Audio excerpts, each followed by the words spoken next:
반갑습니다, 여러분.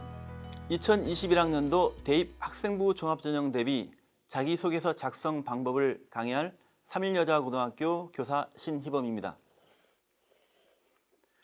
여러분, 학생부 종합전형에서 자기소개서에 대해서 어떻게 생각하십니까? 매년마다 제가 자기소개서 지도를 많이 하는데요. 학생들의 모습을 보면서 상당히 좀 힘들다는 생각을 많이 합니다. 교사 역시 마찬가지죠. 한숨도 많이 나오고. 매년 7, 8월 되면 상당히 분주한 시기인데 지금이 그래도 시기가 시기인지라 지금부터라도 조금씩 자기소개서를 준비하시는 게 나을 것 같습니다. 부디 이 강의가 여러분들이 자기소개서 작성하시는데 조금이라도 도움이 됐으면 하는 바람을 가져봅니다. 학생들이 자소서 쓸 때마다 항상 그렇습니다. 정답이 없는 자기소개서가 아닐까요? 라고 이야기하는데 자기소개서는 정답이 있습니다. 그 문제에서 제시하는 내용에 부응하는 내용, 요구하는 내용이 바로 정답이라고 볼 수 있겠죠. 그러면 어렵겠지만은 저와 함께 자기소개서의 정답을 찾기 위해서 다 함께 출발해 보겠습니다. 자, 저는 4가지 꼭지로 만들어 봤습니다. 자기소개서란 무엇인가? 첫 번째요. 두 번째는 자기소개서 작성 순서. 세 번째로는 문항별 작성 요령과 네 번째는 작성 시 유의사항입니다. 요 중에 가장 중요한 것은 아무래도 세 번째겠죠. 문항별 자기소개서 작성 요령입니다. 그러면 세 번째가 성립되기 위해선 1번, 2번, 4번이 바로 바탕이 되어야 됩니다. 그래서 오늘 첫 번째 시간으로서 자기소개서란 무엇인가에 대해서 강의를 시작하도록 하겠습니다. 총 15번째 강의죠. 자기소개서란 무엇인가? 우리가 어떤 일을 할 때 그 일에 대한 개념을 알고 있어야만이 그에 대한 대비를 할 수 있습니다. 그러면요, 학생부 종합전형에서 과연 자기소개서가 어떤 것일까요? 그림 나오시죠? 하얀 눈 위에 구두 발자국인지 모르겠습니다만 여러 발자국이 있습니다. 누군가가 걸어온 길이겠죠? 요 누군가가 걸어온 길, 바로 여러분들이 걸어온 길이라고 해도 과언이 아닙니다. 요 자기소개서는요, 내가 고등학교 3년 동안에 걸어온 길을 평가자에게 보여주는 글이다라고 볼 수 있습니다. 아니, 보다 정확하게 말씀드리면은 고등학교 2년 반이죠. 1학년 1년, 2학년 1년, 3학년 한 학기이기 때문에 2년 반 동안에 내가 학교 생활의 모든 것을 종합정리해서 평가자에게 보여주는 글입니다. 내가 자기소개서를 작성해서 내 혼자만이 보관하고 간직하고 요거는 의미가 없는 거죠. 반드시 보여줘야 됩니다. 그럼 평가자가 누구일까요? 평가자는 바로 여러분들이 지원하는 대학과 학과가 되겠죠. 그러면 평가자가 보는 자기소개서가 어떤 것일까요? 평가자가 알고 싶은 게 있습니다. 어떤 걸 알고 싶냐면요, 여러분들이 어떤 학교 활동을 통해서 배우고 느낀 점, 그 다음에 이걸 통해서 어떻게 변화했고 어떻게 발전했는지 이런 부분들을 많이 알고 싶어 하는데, 정작 자기소개서 제가 지도를 많이 해본 결과 대부분 학생들이 작성하는 것은 주로 어떤 활동을 통해서 우수한 성과를 거두었다는 식의 어떤 결과 중심의 기록이 많더라고요. 그렇다면 평가자가 알고 싶어 하는 것과 학생들이 작성하는 것이 뭔가 좀 핀트가 맞지 않다, 이 부분입니다. 평가자가 이 부분이 등이 가렵다 그러면 가려운 부분을 제대로 긁어줄 수 있어야 되는데 그렇지 못하다는 것입니다. 그래서 이 강의를 통해서 조금이라도 평가자의 가려운 부분, 그 다음에 대학에서 모집 단위에서 요구하는 그런 부분들을 정확하게 판단하셔가지고 여러분들이 자기소개서에 그 내용들을 잘 반영시켰으면 좋겠습니다.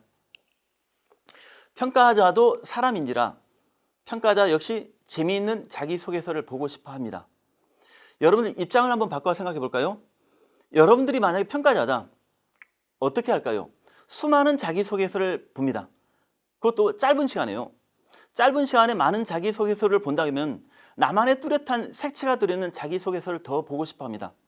일반적으로 다른 학생들과 똑같이 상투적인, 너무나 틀에 박힌 자기소개서는 제대로 보고 싶지 않겠죠.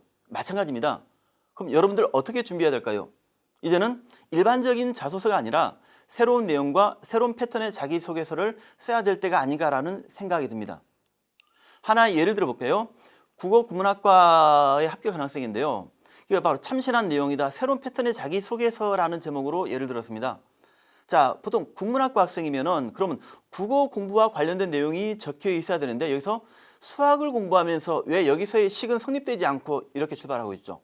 수학을 끌어들입니다. 저는 국어라는 학문에 대한 관심의 계기를 수학에서 찾았다는 말이죠. 이 부분에서 어떤 융복합적인 역량을 보여줄 수 있다고 볼 수 있습니다. 또 하나의 사례는 응용생물학과에 합격한 사례인데요.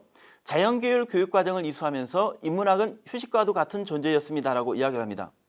일반적으로 생명과학에 관련된 학습 내용들이 쭉 나와야 정상인데요. 이 학생이 역시 자연과학임에도 불구하고 인문학을 끌어들고 있습니다.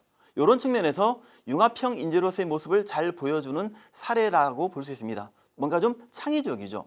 물론 이런 사례는 절대적인 건 아닙니다만은 여러분들이 반드시 참고를 해야 되지 않을까 생각됩니다. 그 다음에요. 자기소개서 작성하는데 어떤 자료가 필요할까 생각해 보십시오. 알다시피 학교 생활기록부입니다. 생활기록부가 없는 자기소개서는 자기소개서가 아니라 자기소설이라고 해도 과언이 아닙니다. 여기 나무 한 그루가 있습니다. 나무에 보면은 학교 생활기록부는 바로 뿌리 역할을 합니다. 결과 중심의 교사가 기록한 뿌리 역할이죠. 뿌리가 상당히 중요하죠. 토양에서 얻어온 자양분들을 뿌리가 바로 줄기와 가지에 공급을 해줍니다. 그게 바로 자기소개서죠. 자, 생활기록부가 바로 교사의 기록이면은 자기소개서는 학생의 기록이죠. 학생은 바로 학교 생활기록부를 바탕으로 한 과정 중심의 기록이 되어야 됩니다. 이런 관계가 성립됩니다. 그럼 저는 이런 비유를 많이 합니다. 학교 생활기록부를 음식 재료에 비유하고요. 자기소개서는 평가자의 입맛에 맞는 요리에 비유를 합니다. 비빔밥 아시죠? 어떻습니까? 재료가 상당히 많죠? 이렇게 어우러진 비빔밥은 상당히 맛이 있습니다. 아무래도 맛있겠죠? 그러면 이 비빔밥은 풍부한 재료를 통해서 만들어진 맛있는 비빔밥이 될 수 있습니다. 마찬가지죠. 자기소개서 역시 학교 생활기록부 속에 들어있는 소재거리입니다. 보다 의미 있는 소재, 의미 있는 활동들이 많으면 많을수록 자소서의 내용은 보다도 풍부해질 수밖에 없다는 말씀이죠. 그러면 생활기록부에 소재거리가 별로 없다. 그럼 어떤 비빔밥이 될까요? 어떻습니까? 과연 맛이 있을까요? 물론 배가 고프면 먹어야 되겠죠. 근데 평가자의 평가는 어떨까요? 방금 전에 비빔밥과 요 비빔밥은 당연히 차원이 다르겠죠. 요 비빔밥은 바로 학생으로 따지면요. 일반적으로 학교 생활그룹의 의미 있는 활동들이 아주 부족한 사례라고 볼 수 있습니다. 그럼 자기소개서 작성 자체가 좀 많이 힘들다고 봐야 되겠죠. 그래서 여기서 중요한 부분은 자기소개서를 작성하기 위해서는 학교 생활기록부가 튼실해야 된다. 그러기 위해서는 여러분들이 보다 효율적인 의미 있는 활동들을 많이 해야 된다고 말씀드리고 싶습니다. 2021 학년도 학생부 종합전형 자기소개서 제출 대학입니다. 서울권 수도권 대학인데요. 가천대에서부터 홍익대까지 약 48개 대학이 있습니다. 대부분의 대학에서 자기소개서를 원하고 있습니다. 물론 여러분들은 자기가 원하는 대학의 모집 요항을 좀 더 자세하게 살펴볼 필요가 있습니다. 그러면 영남권 지역은 없나? 많죠. 영남권 지역에서도 자기소개서를 원하는 대학이 있습니다. 근데 여기서 경남대, 고신대, 대구교대, 대구대, 신라대, 안동대, 영산대, 인제대 이런 대학은 전년도 즉 2020 학년도에 자기소개서가 폐지가 됐습니다. 더욱이 부산교대, 동아대, 동의대 역시 작년부터 자기소개서가 폐지가 됐습니다. 근데 부산대는요 좀 달라졌거든요. 부산대는 작년까지는 자기소개서가 없었는데 올해 다시 부활이 됐습니다. 혹시 부산대에 지원하고자 하는 학생은 자기소개서가 있다는 점 유념해 주시기 바랍니다. 아무래도 종합전형에서 부산대는 수능 최저 기준이 상당히 중요하겠죠. 자, 첫 번째 강의 자기소개서란 지금까지 말씀드린 점을 한마디로 핵심 정리를 해드린다면요. 3년간의 학생부를 바탕으로 중요한 소재, 활동을 모아서 나만의 특성을 나만의 색깔 있는 모습으로 재탄생시켜서 평가자에게 보여주자. 이런 식으로 한 줄 평을 드릴 수 있습니다. 결국은 가장 남들과 차별화된 나만의 특성 있는 자기소개서가 가장 중요한 자기소개서다라고 말씀드리고 싶습니다. 자, 자소서의 개념에 대해서 알아봤고요. 그러면 다음 시간에는 본격적으로 일반적인 자기소개서 작성 순서에 대해서 찾아보겠습니다. 다음 시간에 뵙겠습니다. 감사합니다.